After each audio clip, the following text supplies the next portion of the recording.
আসসালামু আলাইকুম ওয়া রাহমাতুল্লাহ। সুপ্রিয় ইসলামের আলোর দর্শক মণ্ডলী, আশা করি মহান আল্লাহ রাব্বুল আলামিনের অশেষ রহমতে আপনারা সবাই ভালো আছেন। প্রিয় দর্শক, চলে গেল রহমতের মাস রমজান মাস। আমরা অনেকেই রোজা রেখেছি, অনেকেই রোজা রাখিনি।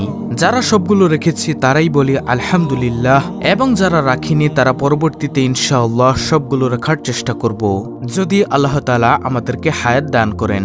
তো আজকের ভিডিওতে আমি আপনাদেরকে জানাবো শাওয়াল মাসের যে 6টি রোজা রেখে যে 4টি জিকির করলে আপনার আমলনামায় সওয়াবের ভান্ডার হবে ইনশাআল্লাহ সেই সম্পর্কে, এবং শাওয়াল মাসের যে 6টি রোজা রেখে এবং রোজা রাখার পাশাপাশি যে 4টি জিকির করলে দোয়া ও মনের আশা পূর্ণ হবে, আপনার আমলনামায় নেকি দ্বারা ভরপুর হয়ে যাবে ইনশাআল্লাহ সেই সম্পর্কেই আজকের ভিডিওতে আমি আপনাদেরকে জানাবো। এবং এই আমলগুলো যদি আপনি করতে পারেন, আল্লাহ ও রাসূল সাল্লাল্লাহু আলাইহি ওয়াসাল্লাম দুজনেই খুশি হবেন ইনশাআল্লাহ। প্রিয় দর্শক, আমি বিশ্বাস করি যারা আমলকে ভালোবাসে, যারা চায় যে তাদের আমলনামায় নেকি দ্বারা পরিপূর্ণ হোক, যারা চায় সওয়াবের ভান্ডার কামাতে, যারা চায় যে তার আমলনামার মধ্যে সারাটি বছর রোজা রাখার সওয়াব লেখা হোক, তারা অবশ্যই ধৈর্য ধরে সম্পূর্ণ ভিডিওটি দেখবে ইনশাআল্লাহ, এটা আমার বিশ্বাস। তাহলে চলুন মূল আলোচনা শুরু করা যাক। দর্শক, নফল রোজাগুলোর মধ্যে অন্যতম হল শাওয়াল মাসের 6টি রোজা। সাধারণ মুসলমান এই 6টি রোজাকে সাক্ষী রোজা হিসেবে জানলেও পবিত্র কোরআন, হাদিস বা ধর্মগ্রন্থগুলোতে এই নামটি খুঁজে পাওয়া যায় না।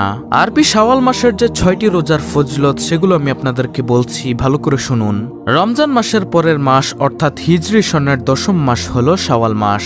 এই মাসের প্রথম দিনে মুসলিম উম্মার সর্ববৃহৎ জাতীয় উৎসব ঈদ উল ফিতর উদযাপিত হয়। উৎসব আনন্দে মুসলমানগণ যাতে রমজানের মহৎ শিক্ষাটা ভুলে না যায়, হয়তো সেজন্যই রাসূল করিম সাল্লাল্লাহু আলাইহি ওয়াসাল্লাম এই মাসে 6টি নফল রোজা রাখতে উম্মতকে উৎসাহিত করেছেন। হযরত আবু আইয়ুব আনসারী রাদিয়াল্লাহু তাআলা আনহু একটি হাদিস বর্ণনা করেছেন। তিনি বলেন, রাসূলুল্লাহ সাল্লাল্লাহু আলাইহি ওয়াসাল্লাম বলেছেন, যে ব্যক্তি রমজান মাসের সব ফরজ রোজাগুলো রাখলো অতঃপর শাওয়াল মাসের আরো অতিরিক্ত 6টি রোজা রাখলো, সে যেন সারা বছর ধরেই রোজা রাখলো। অর্থাৎ সারা বছর রোজা রাখলে যে সওয়াব, সেই পরিমাণ সওয়াব আল্লাহ রাব্বুল আলামিন তার আমলনামায় দান করবেন। সুবহানাল্লাহ। সহিহ মুসলিম শরীফের হাদিস। আলোচ্য হাদিসে যে বিষয়টি বিশেষভাবে লক্ষণীয় তা হল, শুধু শাওয়াল মাসের 6টি রোজা রাখলেই এক বছরের নফল রোজার সওয়াব পাওয়া যাবে তেমনটি নয়। আবার শুধু মহামান্বিত রমজানে পুরো এক মাস রোজা রাখলেও এক বছরের নফল রোজার সওয়াব দেওয়া হবে, সে কথাও কোথাও বলা হয়নি।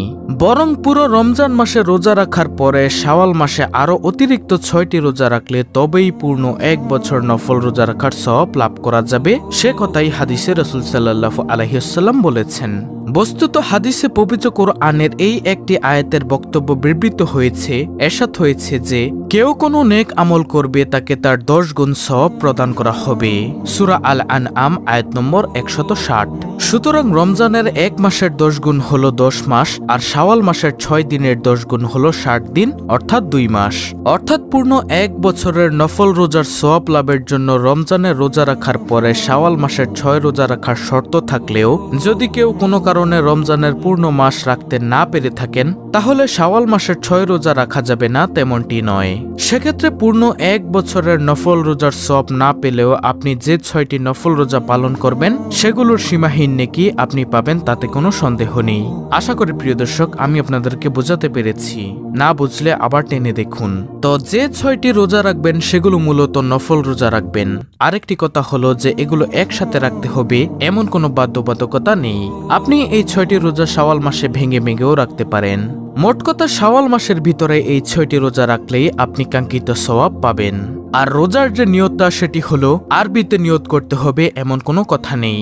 আপনি বাংলাতেও নিয়ত করতে পারেন। মনের নিয়তই হলো বড় নিয়ত। আপনি বাংলাতে নিয়ত করবেন, যেমন আমি আল্লাহর সন্তুষ্টির জন্য শাওয়াল মাসের নফল রোজা রাখার নিয়ত করলাম, এভাবে আপনি বাংলাতে নিয়ত করবেন। তো এটি গেল শাওয়ালের রোজার বিষয়টি। এখন হলো যে 4টি জিকির সম্পর্কে বলেছেন নবীজির প্রিয় সাহাবী আবু হুরায়রা রাদিয়াল্লাহু তাআলা আনহু, সে সম্পর্কে কথা বলবো। নবীজির প্রিয় সাহাবী বলেন, সর্বপ্রথম নম্বর জিকিরটি হলো সুবহানাল্লাহ। আল্লাহ তাআলা বলেন, আমার কোনো বান্দা যদি একবার সুবহানাল্লাহর আওয়াজ দেয়, আমি আল্লাহ আসমান ও জমিনের মধ্যবর্তী যত ফাঁকা জায়গা রয়েছে সকল ফাঁকা জায়গাগুলোকে নেক দ্বারা পরিপূর্ণ করে দেই। সুবহানাল্লাহ। প্রিয় দর্শক, আপনি যদি চেয়ে থাকেন করেন যে আপনার আমলনামায় এত পরিমাণ নেক দ্বারা পরিপূর্ণ হোক, তাহলে ইনশাআল্লাহ আজকের পর থেকে আপনি অবশ্যই সুবহানাল্লাহ এই জিকিরটি বেশি বেশি পাঠ করবেন ইনশাআল্লাহ। তারপরে সুবহানাল্লাহ জিকিরের দ্বিতীয় ফজিলত হলো, কেউ যদি একবার সুবহানাল্লাহ পাঠ করে আল্লাহ রাব্বুল আলামিন তার জন্য জান্নাতের মধ্যে একটি গাছ রোপণ করেন। ওই গাছের ছায়া এত লম্বা হয় যে একটি দ্রুতগামী ঘোড়া যদি 500 বছর পর্যন্ত দৌড়ায় তাহলেও ওই গাছের ছায়া অতিক্রম করতে পারবে না। আল্লাহু আকবার। আল্লাহ তাআলা এই পৃথিবীতে কেন তার বান্দাবান্দিকে পাঠিয়েছেন? একমাত্র তার ইবাদতের জন্য। তাই আসুন আজকের পর থেকে আমরা সুবহানাল্লাহ এই জিকিরটি বেশি বেশি পাঠ করব ইনশাআল্লাহ, শাওয়াল মাসের রোজা রেখে এবং সারা বছরই। তারপরে নবীজির প্রিয় সাহাবী আবু হুরায়রা রাদিয়াল্লাহু তাআলা আনহু বলেন, দ্বিতীয় নম্বর জিকিরটি হলো আলহামদুলিল্লাহ। আলহামদুলিল্লাহ শব্দের অর্থ আল্লাহ তাআলার নিয়ামতের প্রশংসা করা। মহান মালিক রব্বুল আলামিন পবিত্র কুরআনুল কারীমে বলেন, হে নবী, আপনি আপনার সকল উম্মতদেরকে জানিয়ে দিন, যেই উম্মত অর্থাৎ যেই বান্দা আমি আল্লাহর নিয়ামত পেয়ে নিয়ামতের শুকরিয়া আদায় করল না, আমি তার নিয়ামতকে ছিনিয়ে নিয়ে যাই।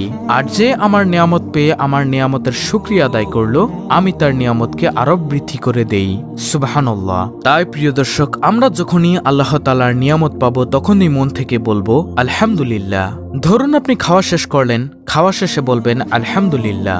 সুখের খবর, দুঃখের খবর, সকল খবরই বলবেন আলহামদুলিল্লাহ। তারপরে তৃতীয় নম্বর জিকিরটি হলো লা ইলাহা ইল্লাল্লাহ। কোনো ব্যক্তি যদি দুনিয়াতে একবার বসে লা ইলাহা ইল্লাল্লাহর আওয়াজ দেয়, ওই আওয়াজটুকু সাথে সাথে আল্লাহ তাআলার আরশে আজিমের সাথে গিয়ে ধাক্কা লাগে।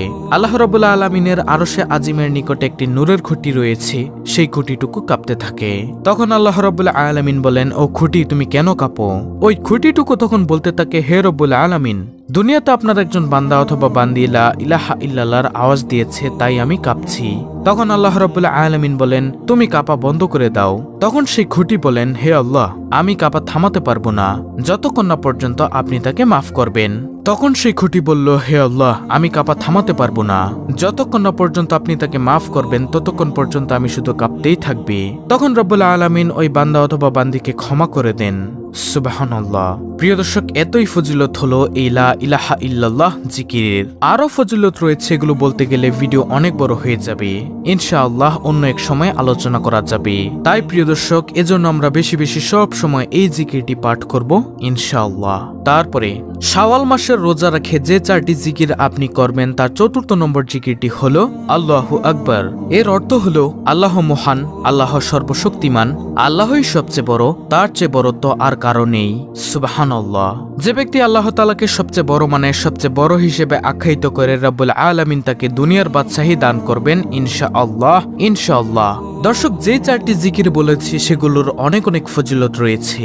তাই আমরা শাওয়াল মাসের রোজা রাখার পাশাপাশি এবং পবিত্র মাহে রমজানের রোজা রাখার পাশাপাশি এই জিকিরগুলো প্রতিদিন পাঠ করব এবং সারা বছরে যখনই সময় পাবো তখন আল্লাহ তাআলাকে স্মরণ করব এই জিকিরের মাধ্যমে ইনশাআল্লাহ। এই জিকিরগুলো করলে অনেক অনেক সওয়াব অর্জন করতে পারবেন।